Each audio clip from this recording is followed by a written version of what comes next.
ngasi di malem asi saukhalakpagi lamjenda asuki matik mangjin thana chatnari mioi bana tawba ngamlaktaba thabaksing ngasi di leisilaktre haiba yari anau polam kaya saduna miyamda si fawba ngamle haiba taktuna malemgi miyam mamangda chawthoknari aikhoi mioi bana yamna maru oina lawriba amadi haksangda kanaba piriba lafudagi ngasi di ahenba kaya amada sisinaba yari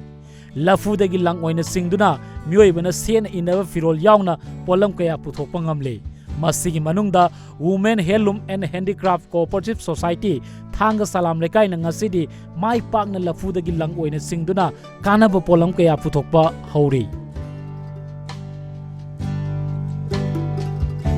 lafudagi machine sida singaba matung sida lang oina wonthore lang oina wonthora kanda khoina amu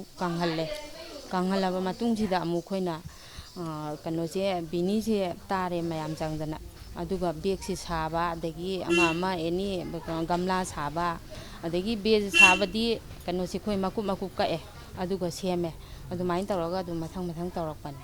akhanaba training ama fanglaba society asigi member singna ngasidi mai pangna thabak asida mai onsile lafudagi singlaga lawriba lang asina firol yauna nupi singna sinaba yaba polam kaya semduna puthok hauri madumangna maikai adongi nupi singna masa gi senthok lambi pizabata natna lamdam asigi selmil ondasu achoba mateng ama oi hauri hanadi nupana patagi farakpa nga sing lalonba anakpa mafam singdagi matamgi oiba manama sing thiduna imung manungi mateng panglambane ngasidi anoba khongthang oina lafudagi langsingduna polang kaya puthopagi simpam asina senthumda achoba mateng pangba ngamle khoi lafuna langsingba yai haiba se khoi kaimta khangamde adubo haisnamda khoi training numit 15 ni tawe maduda oja singna akhoi da lafuna langsingba yai haiba se moina takpire akhoi ahamada machine poroktreingai da khutna lafu maka senaga glass na taaga la lang oina singe ojana smai tak jingba yai haiba takpire moina ade khoi yumjida pora kanda khoi ju yumjida khoina glass na takhaira kanda langji singe aduga langjina khoi kano langhai sara kanda khoi phi khara sajagre thangagi nupi kya ngasidi senthok lambida chaungna ahongba purakle subagi hainabi thamduna isabu thabak pijabasu ngamle masina state asigi sendungi film fagalanbada achoba mateng amadi oiragani